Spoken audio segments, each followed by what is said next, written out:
Assalamu alaikum. Ande toujours loote noppi moɗon ni moƴƴa moƴƴa watto ɗon lanɗo mi yewta on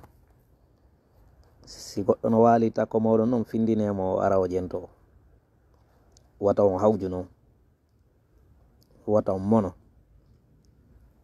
par ce que ɗi haalaji ɗi mo wowlata ɗo gunɗo momi feññintan ɗo hannde ko Allah wala noon tun andi ko honto mi daroyto miɗe tori noon yo Allah darnan ko ɓuri moƴƴude sakitane en yewtere nde hande noon nowru holtay hande no mi wi'iri noon hande nowru holtay hande fes miɗe yiiɗo yewtere ko tawata no hatonginen fop meɗen ko ɓattinen ɓendini hakkille mere miɗe andi noon jama on ɓayno hooli ino hoɗɗilan mi ɗaynata on si mi yeeti ko miɗe mari goɗɗum jentoɗe miɗe mari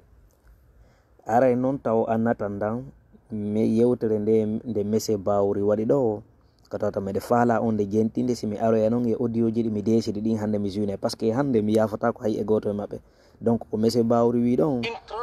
jentoɗe ɗo par ce que ko mami yaltuɗo Président, laissez-moi vous couper, c'est comme ça. Je ne suis pas d'accord, Mohamed Ali. C'est comme ça que la Guinée est en retard aujourd'hui. Lorsque tu parles de Guinée, ici c'est différent. Alors que nous sommes en retard, ils ont sacrifié l'avenir de ce pays en disant nous avons des spécificités. Le monde reste le monde. Les erreurs d'ailleurs peuvent se répéter ici. Et les enjeux qui se passent dans les autres transitions, tirons les leçons pour ne pas commettre les mêmes bêtises. Une transition qui dure devient un danger pour la transition. Une transition qui dure devient un danger pour la transition. Une transition qui dure devient un danger pour la transition. Ok. Mi fewta ɗo e jamala guinen fop jantoro ɗon lan hakkille si mi yeetike on faamo moƴƴa gollitiron kadi ko mi wi on kon waɗon kadi ko mi faala kon min kadi mi waɗa ko faale ɗon kon naɓiɗen programme ji meɗen ni naɓe no woduno ɗo himɓe yaltunoɓe mokkilan yennilan aybinilan e hoore gonga kam mi jonnuno yawoy ha laaɓani ɓe gonga kanko gonga ɓe yaltoy ɓe toritoy yaafu e hoore nde yewtata nde ɓe aɗuno nde minni min mi ala haaju e maɓɓe mi inni mi ala haaju e maɓɓe few haray noon Amara Camara no yewtuno ɗo président dalen kadi yewtere abbe e jentita ɗon nde ɗo andi toon nde moƴƴa moƴƴa par ce que ko sérieux mi jogui. Que je peux vous dire avec certitude, c'est qu'il y a quelques mois en Guinée, le président Cellou était privé de certaines libertés, dont des libertés de déplacement, sortir du pays. L'arrivée du CNRD a rendu cela facile. Il peut partir et revenir de la Guinée, rentrer en Guinée, c'est chez lui, c'est la terre de ses ancêtres. Et ce dont vous parlez, c'est vous qui me l'apprenez. Ces allégations, je ne peux pas les confirmer. Hare non mi tawri kan on faami programme ji ɗin donc hare noon ɗo mi jouinde ta audio ji ɗi mi faala in ɗin jouinande ɗo par ce que mi jonnama accès jouingol ɗi e 2 audio 3e jon mi décidi mi wattamo ka 2e live kono noon ado ɗum yewtude ɗin fi audio ji mi sakkino noon ɗo to moƴƴa ono won ɓelan siwde ko tawata noon buye moɗon ɗo hino yiɗi yewtereji hanni no partage oɗo kadi moƴƴa miɗe weltani on miɗe duwani on yo Allah newnan on onon kadi okka on ko faale ɗon kon yo Allah newnan en fof meɗen okka en laamu ngun par ce que ko ngun noon ɓurɗen faalede lamɓe moƴƴuɓe faalɗen hannde ka leydi meɗen haray noon ko Fodéa Image tigi andi ko honno musata lan onon kadi ɗon andi kon musata sen ɓendini hakkille kadi en fof iɗen andi kon musata en iɗen andi kadi ko faaleɗen iɗen andi ko honto fokkuɗoɗen mi yiɗo yewtereji ɓuri répliquade hoore Fodéa Image ko tawata fi meɗe yalta miɗe inni kanko mese bawuri ko neɓaneɓe o ɓe haɓɓay ɓe goto goto nden yewtere ɗo mi yi woɓɓe ɓuyno yalta yennayi nene ɗimmoɓe an kono ala probléme gentore ɗelan noon hakkille komi faala on ko yewtude andi mi yeetike on a wondude e jama on ɓuuri a wondude laamu ɓarorade la walla madi hara ala ko peeyi ton réseau ji ɗin wifi en déconnectique pardon mi active ɗo vite parce que voilà mi guiti mi désactive mo jaka ya fede mi active la wifi on ko nandirɗon noon chargeur on de branche ke minute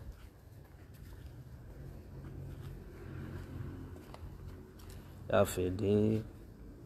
on met très cher frère je vais l'activer wifi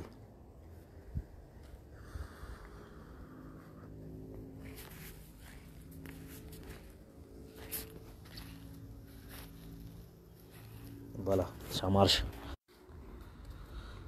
Ya fede menda si don nandelan ko commentaire ji voilà jonno ça marche arena ko no mi wi non amara camara e hore di mbudi di be woni halde fi mun do 8 millions de francs 8 millions de dollars di yo nangida e mudum kasudu makko kanko mamadi o mini délégation yahi tawi moton hetti di ari ko gonga holode ko gonga mi hendike kadi preuve ji dim fop ko gonga mi hendike audio ji dim fop kadi ko gonga dandi konnu so jeta men menen ko men adane de yewtere ɓenna ɗum ɗo partage ɗum ɗo ta partage nde yewtere ɗo ɓenna nde yewtere ɗo partage nde par ce que sa partage inde jama o jentato jonno ɓenna nde ɗo ta partage par ce que sa partage inde hiɓe andi ko min enen ɗiɗo mi e kaari mi e maɓɓe waddi nde donc sa partage inde tum heɓa probléme ko ɗum hatta wondeji go mi yaltina audio ji go sina ɗum meɗe heɓude laawol laaɓugol min fode a image komi gooto kono himɓe wonɓe lamɓe ɗowde ko ɓe buyi mi ndaara e ɓaytu ko gonga mon ɗaɓɓude mi ndaranay mo kala mi daranay oɗa mi daranay oɗa mi daranay oɗa donc kala ko mi yii ko woni haqiqa ko woni gonga mi ƴettay mi darata fi mi oɗa miɗen welde mi yira oɗa gonga mi ronka jaɓude gonga ka donc gonga koko ɗaɓɓete gonga koko ekkitete gonga koko wowete goɗɗo wata suttu fenande goɗɗo wata suttu wujjugol goɗɗo wata suttu jeenugol goɗɗo wata suttu jattugol goɗɗo wata suttu waɗugol piiji pankareji ko Allah yiɗa yarlake mi torike Allah itta hin ɗum no ka leydi meɗen yo Allah ko en lamɓe moƴƴeɓe haray noon yiltitoɗen toɓɓere nde mi wi en ɗo mi juina e audio ji holo ɗelan hoɗɗo ɗon ɗiɗon on mi yetama hunde wotere condition ko tawata jamala guine o yo immo en fof meɗen tawata ko réplica ko min yewti o ko en waɗa ɗum ɗon joniniren juuɗe meɗen ɗum jama ko enen haɗi seenerde go yana ko enen haɗi ha jon o combat meɗen go jippiro meɗen neeɓi ko ngo duwano lanude avant 31 décembre jon noon 31 yawti en yino ɓe o naɓire laamu ngu jonnon en yii fewnude ɓe yetti ɗi mbuuɗi e juuɗe amara camara ko suudu makko ɗo e mardi on donc ɗi mbuuɗi ko geppi lendi probléme mum memmini par ce que solution en koye gila samedi fuɗɗima ɗum mais laaɓude o en lendi jamma mardi ɓe yahno e mbuuɗi ɗi donc mamadi Doumbouya o yi o sanctionnale amara camara fi on waɗi o sanctionne par ce que mande so sanctionné amara directement ɓe nanggay mo amara toon wawno sobude laguine par ce que amara camara ko kanko secrétaire général de la présidence o donc ɓayle o waɗali ɗum rentoɗe moƴƴa famon ko nu haɗi waɗa ɗum par ce que ɓe andi déjà ɓe fo maɓɓe ko ɓe wuyɓe si a tawi lammi komi wujjowo mi tawima ko wujjete ɗon aynata ɗum ɗo minata ɗum ɗa donc en fof meɗen noon faami hunde wotere ɗin mbuuɗi ɗe ɓe woni wolde fimum ɗum ɗon anditeɗo noon mi hiltitanoen ɗo e tarika seeɗaji woɗɗuɗo seeɗa ko tawata noon waɗi o crief créaɗo ɗo en fof meɗen en kelluno fewnude ɓe nanguno damaru ɓe addimo ɓe nabimo ko suudu ñawiterdu damaro nawni ha tawi wawata ɓe accitali mo yaɓgol ñawde oɗo manjan siɗi ɓe o nawni ɓe ƴettimo kanko ɓe naɓimo ñawdugol koye hôtel kadi ɓe wernomo kala ko falamo wadde kala ko falamo heɓude kala kadi ko fala yaade o yahay o arta ko hôtel makko o waalo o yimo woni en bon santé on sayi ɗon mi andani ni par ce que rumeur yi no yalti ni o on non maayi woɓɓe no inde o maayali donc ala ko liyal iɗen habbi rumeur gonga mum kam jonnon en fof meɗen en kelluno fi damar ko nanga ko min mi tu wonno kellale moɗon ko min tu wonno kellale moɗon par ce que min andi ko ɓe gaynide damaroɓe aranayi goɗɗo e meɗen donc enen noon kelluɓe ɓen enen kelluɓe ɓen yi damar ko nangano kon miijitoɗe fota daron ɓay damaro nangama mi yeytino minni jama ton jaluɗum waton kelluɗum ɓe jaɓali ɓe kelli minni ok lannidaɗo ɗum crief on créa crief on andi toon noon ansu damaro kanko won noon kanko ko assemblé vice président assemblé national on wonno e muɗum jonnon kanko monsieur Baouri en yiɗo kanko kadi mo faala wonde président de assemblée national fiyata ko kamɓe toɓɓoto yawaɓe élection kamɓe toɓɓoto piiji ɗin fof ko feeta ko jonnon kanko damaro ɓayɓe seedidi e maggo konɗum ɓe waɗi ɓe aru direct ɓe hiltite laawol ngol ɓe créé crief o crief noon ko honno créera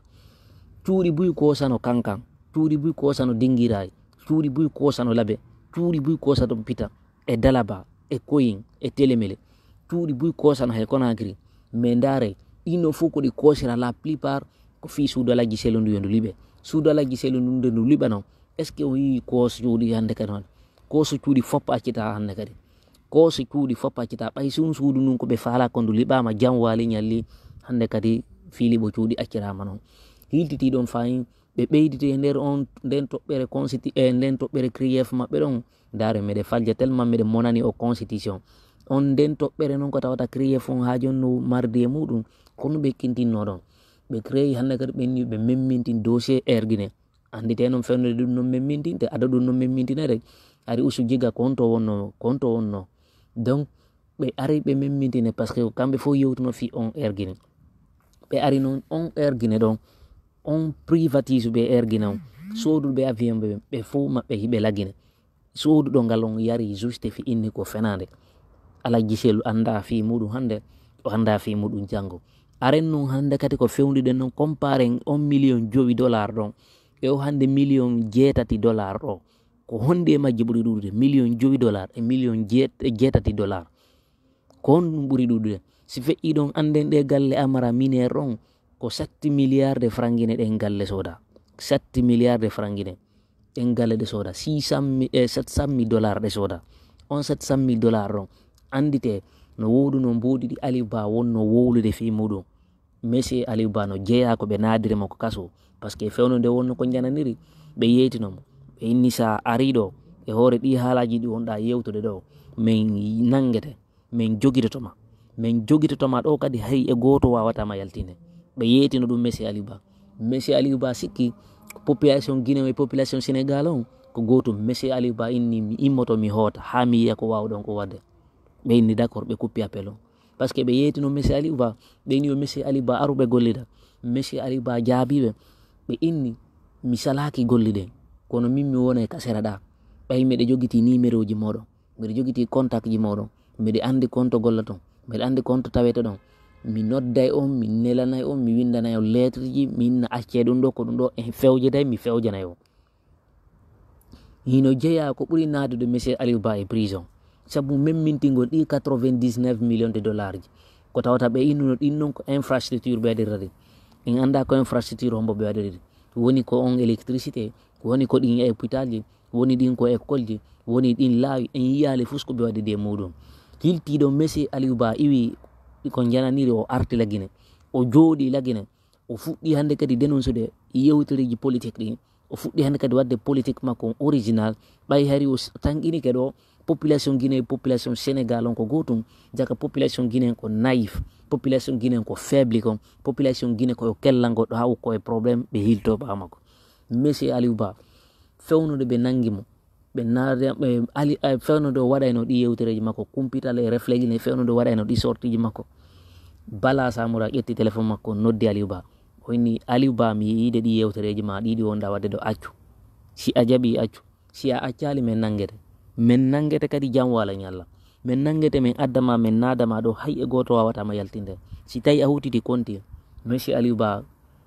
yewtuno ɗum ka tribune fewnude ɓe sakkitinomo naɓude ko ɗuman fewnude o fewtuno e madame de la présidence o inni min miɗe woni ɗo suno ko tawta min Aliou Ba addollan ɗo joƴƴinollan ɗo e hoore tooñe nangollan si tawi on gollitiri sariya on komi hano ɗo accitede on accitaylan si tawi on gollitirali sariya on ettaylan hiltintinolan ka maison central kono si leydi ndi e kambugo hiɓɓi mi innatami confirmatami inna Mamadi komin boɓɓimo alors que miɗa andi Mamadi ko minen yewtimo 5 septembre ala komin conseillali mo o inni o jaaɓi si tawi o yiltike ɗum noon minen ko minen wondi e gonga kan donc si tawi honnum e honnum hawtidirama mi iwata ɗon mi tawtoya ɗum joni noon haare ɓe condamnuno monsieur Aliou Ba ɓe inni ko duuɓi 5 ɓe falanomo waɗande crié fon in oya ko ɓe sakkitori ɗon oya fallu Dumbuya inni kanko wawata confirmude ɗon duuɓi 5 ɗin donc haray au moins si tawi ɓe wawi wadde ko duuɓi 2 ɗin ɓe maintien ko duuɓi 2 kono duuɓi 5 ɗin ɓe wawata ɗum noon sina ɗum Aliou Ba ɓe condamnemo ɗo duuɓi 5 ferme jam wala kadi ñalla par ce que mi yigini goto immananokimo donc si ɗum noon feƴƴi ande ɗo noon Ammara Camara o yewtiɗo yewtere ko tawta ko président Cellou Dalein o yewtannode fewnude ɓe empêché no andi Alpha Condé empêché no président Cellou Dalein tout possible fiwata o yaltu leydi ndi donc yawno ha ɓay ɓe waɗi coup d'état ɓe wannumo interview ɓe inni honno fi président Cellou Dalein sorti makko e papier ji makko ɗe sukaɓe makko ɓe ɓengu makko o yeetiɓe o inni fop muɗum hettete ɓe wande kadi président Cellou Dalein wawi yaltude o naata kala ko faala donc jentoɗo ɗon no hande kadi ɓendino no hakkil komi falama kon ɗo yewtude onon kadi kupoɓe yewtereji kuppe kumparti ɗum ɗo fewno moƴƴa jentoɗo ɗon lan hakkil an noon komi falama ko yewtude e hewti e tournan ko tawata sen wattana lila en fof meɗen en yanay en hewti e tournan sen wattana lila en fof meɗen en tampay en hewti e tournan se ko tawata sen wattana lila en fof meɗen en buɓɓodire a senidirta hoore e koyɗe a senidirta yeeso e ɓaawa a senidirta ley e dow a senidirta nano e ñaama ko on tournan wonɗe e muɗum ɗon ko honɗum wawata en sortude o tournan ɗo ko si tawi en jogodiri en darike en ɗaɓɓi yaltirgal en accali hay e goto en daari en trouvi solution en wawa yaltude illa ko wona ɗum en fof meɗen en ara e botodire no wiyanen si en feƴƴiri goto fus waɗata en kono si en ari woɓɓe iwri yeeso woɓɓe iwri ɓaawa en fotti en buɓɓodire en fof meɗen yanen hay e goto feƴƴata donc kono mi yewtirani ɗum ko andintegol en ɗo hunde wotere ko tawatan nde waɗi soyi mi jentinama nde kono noon ɓayi ko ɓe noddam ɓe inni mi jenti onon kadi jentoɗe ɗon mi yewtan avant que mi yewtuɗe ala dernier minute kono waɗi ha meɗe joinde ɗi audioji jentoroɗe lan noon hakkil sakitano en yewtere nde fi honno mi wolani ɗum Ammara Camara e hoore ɗi mbuuɗi ɗo ɗi ɓe détourne ɗo fof andite taw on 99 millions de dollars ɗi ɓe sokiri Aliou Ba yejjite fiɗi non few aren yewten ɗo somme du dernier en date fon état de 700 milliards de francs guinéens et 1000 milliards de francs guinéens évaporés à la direction générale des douanes ɗi mbuuɗe ɗiɓe ƴettuno ɗon ko tawata ɓe naɓiriɗi boke ɓe artiri Kindia ɓe yaari Mamou ɓe immi ɓe yaari to boke ɓe yi boke ɓe ari Kindia ɓe wi Kindia ɓe arti menda honto e lagine ɗa honto ɓe ari Kindia ɓe wi Kindia ɓe ari Mamou exactement simfa ɓe wi Mamou ɓe yaari laɓe ɓe ardi Télémélé fewndo ɗi mbuuɗi ɗon hiɗo andi ko jelu bonnayi ɗum hiɗo andi ko jelu CNRD financier ɗum hiɗo andi on anda fes hiɗon andi ko jelum ɗin mbuuɗi ɗin ɓe ƴettuno ɗin hiɗon andi ɗin mbuuɗi ɗin noon tun no wawno gollude lawol ngol entre Mamou Peter Dalaba Labe ngol lawol ngol ɗin mbuuɗi ɗi ɓe bonni ɗo hikka ɗin noon tun no wawno waɗande ɗum non ɓe wawno ɗo wadde ponji sappo ɗin mbuuɗi ɗi ɓe bonni ɗon ponji sappo ko tawata ponji ɗin ko fande ɗi ƴetta 3 kilométre ma 1 kilométre ma 40 de distance ɗo en tout cas mais ɓe waɗali ɗum noon en yii entre frontiére Guinée e Côte d'Ivoire en yii ngol laaw yaltirin ko hedde Gérékouré en yii ngol loope on ɗeɗen yimɓe wonɓe ɓen tampude ɗon en yii entre Mali yembere e Labe en yii yimɓe ɓe wonɓe ɓen tampude ɗon donc ɗum ɗon fof ɓendine hakkille moƴƴa ɓeɗo wona leydi ndi ɓe faala gollude wona avenir Guinée ɓe faala wona avenir peuple wona avenir leydi ndi wona avenir sukaɓe aroɓe ɓen janggo fiino ɓe tawira transition hara ɓe continue lawol kelɗugol kamɓe ko ɗum ɓe faala ko sayi maɓɓe moƴƴu ɓe waɗa ko ɓe faala kon jon noon ko ɗon mi faala en noon ɓeyditande hunde wotere anden jonnidiren juuɗe se honnugol ngal jonnidira juuɗe par ce que woɓɓe goo sikka ɗo jonnidirgol juuɗe ko innugol ɗo ƴetta e mbuuɗi ma ɗum ƴetta e kaaƴe ma non jonnidira juuɗe ngal ko yewte ko konngol fop muɗum ko communication si communiquama haldama fottama yeetama jama on yo waɗe hunde kaari yo waɗe appliqué noon mi yawaki mawɓe meɗen min mi yawtako ɓe kadi par ce que mi yiɗo message ko tawata Alaji Badru jentike vidéo an ko tawata ɓe inni Mamadi en ɓen on délégation maɓɓe ɓe sakkiti naɓude ko galle maɓɓe ɓe yeetinoɓe ɓe inni sukaɓe moɗon ɓe no yawade on no yennude on andi hay on menen hay onon ɓe accale donc minen ko amin konko buude jonnon ɓay ɓe wadde on noon acce menen min toro on duwano ɗon men laamo si men laamike min golla e leydi ndi ko ɗum yiyaton ɗi laawi ko ɗum yiyaton ɗi propagande ji feƴƴuɗiɗin ɗo laabe donc mi ala sakkitorade yewtereji ɗum noon en aray tun ko essentiel ko mi faala Jamala Guinée fop muɗum e hewti hande kadi ko tawata yaaɓa bunɗo on ɗo takoma on andinamo hiɗa ɗon ay bunɗo siɗon darodi ko yaaɓu mo an kadi andinamo hiɗa ɗon Jamala Guinée on so wallidiren itten ɓeeɗo e hoore ndi jawdi Lagine Lagine no mari jawdi Lagine no mari barke Lagine ko woni ko Lagine ala Sénégal ko woni ko Lagine ala Côte d'Ivoire ko woni ko Lagine ala Sierra Leone Lagine ko me enen yiɗen mari foore yiɗen mari ko Lagine tun yiyata 4 région naturel e nder aduna Allah fop ko Lagine tun yiyata ɗon noon Lagine pays men on nanda e pays hay e goto e nder aduna Allah fop 4 région naturel différent les 4 différents naturels ko Lagine tun yiyata ɗon yaha Baskot tawa sosoɓe non kamɓe ɓe feere, yaha Moyngine tawa ɗum fulɓe ɓe yiɓe feere, yaha Hottiguine tawa maninkaɓe ɓe, yaha Fore tawa Forestier. Ko Lagine tun yiyata ɗum non, ko Lagine tun yiyata ɗum non. Moyngine Baskot, Fore, Hottiguine ko Lagine tun yiyata ɗin non. Les 4 régions naturelles c'est Lagine tun, ko Lagine tun yiyata ɗin non. Donc ɗum ɗo ko mi yeytori on ɗum ɗo ko en wattan yila moƴƴa andon ko waɗa ton ko anden way enen hiɗen mari piiji sen jaɓi en jonnidiri juuɗe akken o divise akken jentagol ɓe yimɓe feetuɓe ɓe waɗoɓe propagande jonnidiren juuɗe meɗen en mi torike Allah yo Allah merde raison ko non ko bode ɗum active laisse il faut laisser voilà laisse mon ok je suis en yeah ok mon petit merci a coupé merde. Allô, je ne sais pas si vous m'entendez, désolé, c'est un petit frère qui a coupé, qui a débranché le wifi. Merde.